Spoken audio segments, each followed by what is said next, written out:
Welcome again in fifth digital class of class 9th SST, first chapter History French Revolution. In previous class, we discussed on the point of the did women have a revolution? Means women's participation in the revolution, women's protest and movement in the revolution we saw and finalize about 200 years after women of the French gained to right of vote in year 1946. अब next हमारी topic हो the evolution of slavery, गुलामी का अंत, गुलामी का उन्मूलन. It is also part of the French Revolution. Means to changing in the governing system, to changing in a society. Abolition of slavery was one of the revolutionary social reforms by Jacobins.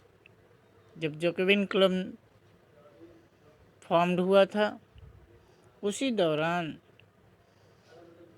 जब हर तरह की system को, जितने भी privileges system थे उनको remove किया जा रहा था, मीन्स राइट टू इक्वलिटी आ रही थी, देन आफ्टर ये क्लियर हो रहा था कि कोई भी व्यक्ति किसी दूसरे व्यक्ति के अधीन नहीं है, मतलब उसका गुलाम नहीं है. तो आप कह सकते हो कि these reforms are social reforms started by Jacobin clubs. After of Jacobin clubs, new system in the society introduced a person, Napoleon Bonaparte, reintroduced slavery in 1804. Napoleon Bonaparte एक रूलर होगा, क्राउन्ड के रूप में आएगा, बताएगा आई एम ए क्राउन, और society पर वो आधिपत्य जमा लेगा. ये क्राउन 1804 में सोसाइटी में रीइंट्रोड्यूस ऑफ स्लेवरी कर देता है. मीन्स जो जैकोबिन ने प्रयास करके रिमूव करा वो फिर से रीइंट्रोड्यूस हो जाती है. And it's finally remove from the French colony, French society in 1848.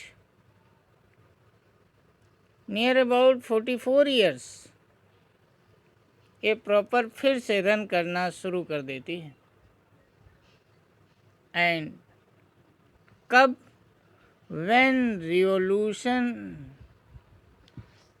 Spread everywhere and everyday life, and in everyday life, जब ये रिवॉल्यूशन समस्त जगहों पे फैल गया और जीवन के प्रत्येक दिन में ये इन्वॉल्व होने लगा या दैनिक जीवन में इन्वॉल्व होने लगा, तब वहाँ जा कर के हमें 1848 में इस स्लेवरी से आज़ादी मिलती है. हम उससे मुक्त होते हैं। इसके लिए बहुत सारे रिवॉल्यूशंस, बहुत सारे ऐसे प्रोटेस्ट, बहुत सारे आंदोलन चलाए गए। Various law were passed by revolutionary government. किस लिए? To practice liberty and equality in everyday life, or you can say that a law which introduced in French society known as censorship. Censorship was also abolished. Under censorship, all things which done by the peoples must to be approved by the crown or government. वो समस्त कार्य जो कि कोई व्यक्ति करने जा रहा है, उसको करने से पहले सरकार या सरकार के प्रतिनिधि से अप्रूव्ड कराना जरूरी है, उसका अप्रूवल लेना जरूरी है। Views and ideas were travelled widely into the country side.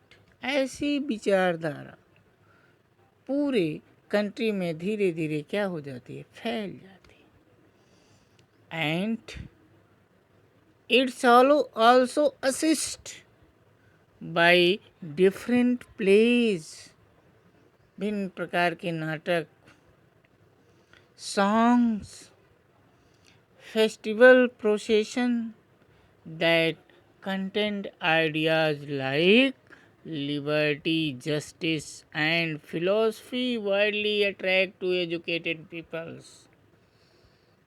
ये जो गाने होते हैं सामुदायिक, क्षेत्रीय, किसी घटना विशेष पे आधारित, ये सब लोगों को लिबर्टी, जस्टिस के लिए क्या करने लगे, अभिप्रेरित करने लगे, अट्रैक्ट करने लगे। जो लोग पढ़े लिखे थे वो भी इसमें आकर के अट्रैक्ट होने लगे। एंड इस आधार पे हमारी जो स्लेवरी थी, लोगों के अंदर एक आइडियाज डेवलप हुआ, all peoples are equal in eye of law in the society, there were no discrimination on behalf of their caste, gender, birthplace, religion etcetera. तो इस तरीके से फ्रेंच कॉलोनी से एक जो सोशल इविल्स थी, स्लेवरी, ये एबॉलिश्ड हो जाती है। अब थोड़ा सा बात करते हैं इस क्राउन के बारे में जिसने री इंट्रोड्यूस ऑफ दी स्लेवरी कर दिया, Napoleon Bonaparte. Napoleon Bonaparte crowned himself in 1804, then after reintroduce of the slavery। इसने 1804 में खुद अपने आप को क्राउन के रूप में इस्टेब्लिश कर दिया and adopted a policy of the consequent and the creating new kingdoms। और एक नए अधिराज्य की स्थापना के विचार इसके दिमाग में या नीति इसने इम्प्लीमेंट करने का प्रयास किया, लागू किया। Initially he was seen a modernizer and liberator।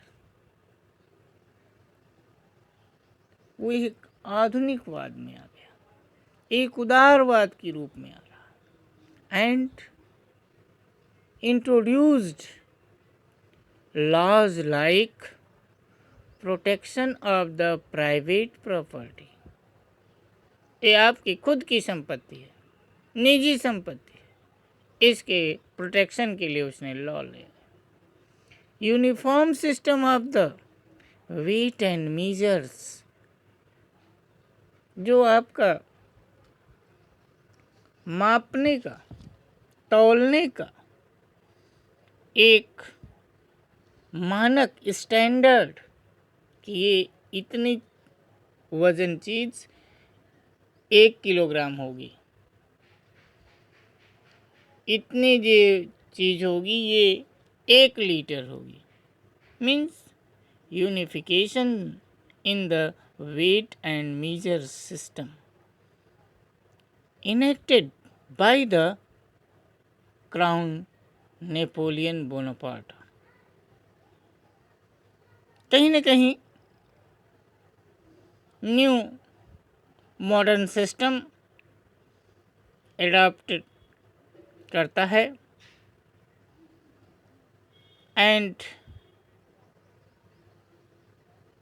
इसी मॉडर्नाइजेशन अपनी एक विस्तारित नीति के भूखे होने की वजह से ये एक इन्वाइडर के रूप में फेम हो जाएगा और फिर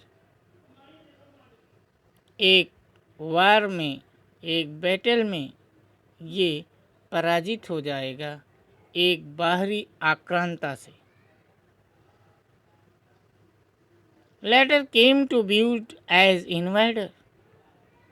Napoleon defeated in 1815 at Waterloo। ध्यान रखिएगा, दोनों क्वेश्चन यही 2 क्वेश्चन जनरेट हो रहे हैं। When Napoleon Bonaparte defeated means in 1815, 1815 में, और कब? तो 1815, बट वेयर, कहाँ? इन वाटरलू, वाटरलू नामक स्थान पे ये पराजित होता है। जो इसने यूनिफॉर्म सिस्टम एडॉप्ट किया था, ये यूनिफॉर्म सिस्टम आगे काफ़ी समय अंतराल तक फ्रेंच सोसाइटी में कंटिन्यू रहता है, लागू रहता है। थोड़ी सी बात करें आइडियाज, फ्रेंच सोसाइटी के लिगेसी क्या थी, फ्रेंच रिवॉल्यूशन की लिगेसी क्या थी। Ideas propagated by the French revolution like liberty, democratic rights were widely popular to Europe. अब ये केवल फ्रेंच तक नहीं रहा। Ideology of the liberty and democratic rights. Democratic right means natural right, the rights which required for the growth and development to the human beings.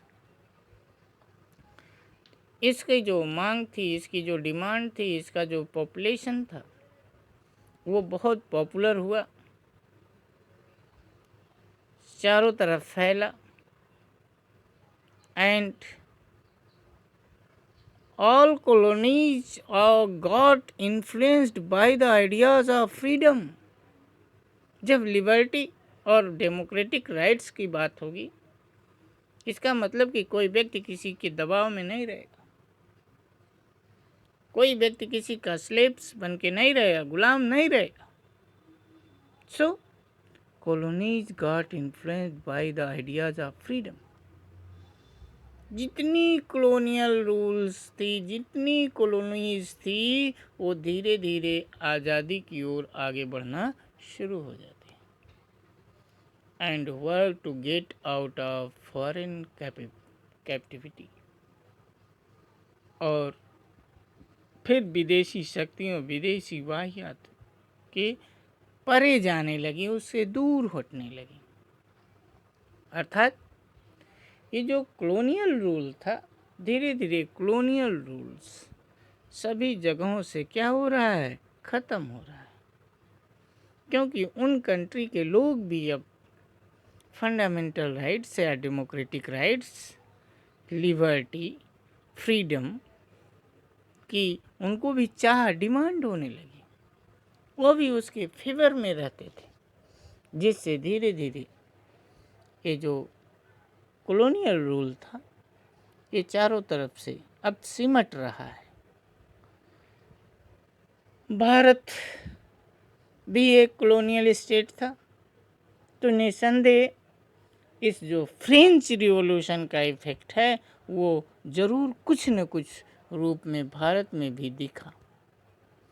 In India too also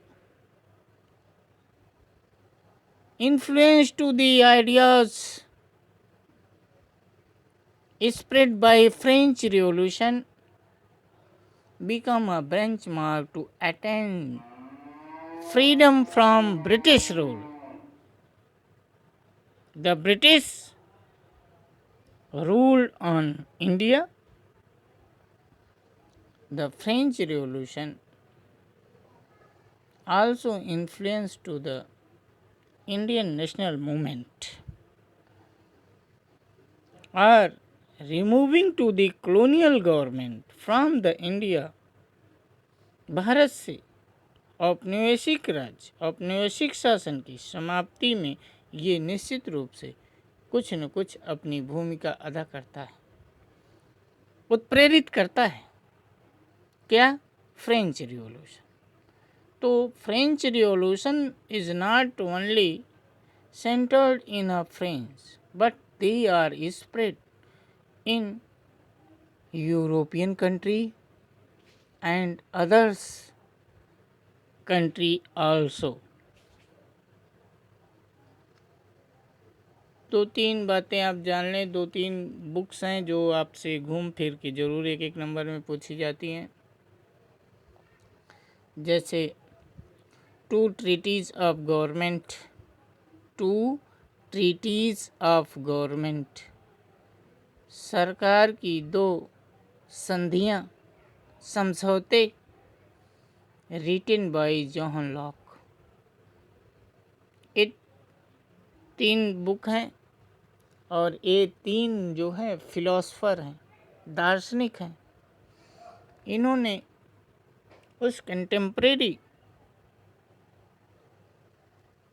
periods में अपनी ideas, अपने views दिए, जिससे लोग बहुत प्रभावित हुए और फिर वो कॉलोनियल रूल्स के खिलाफ अपनी राइट्स, अपनी डिमांड, अपनी फ्रीडम, अपनी लिबर्टी की मांग रखना शुरू कर देते।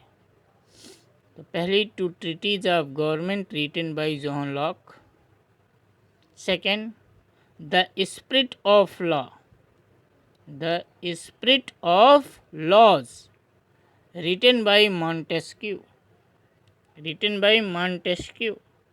and third social contract, or the social contract written by Rousseau। So these three books which influenced to the French Revolution, or the philosopher is spread their ideas among the French people for removing of the colonial rules, removing of the slavery, and adopt their rights, their liberties, their dignity and sovereignty also।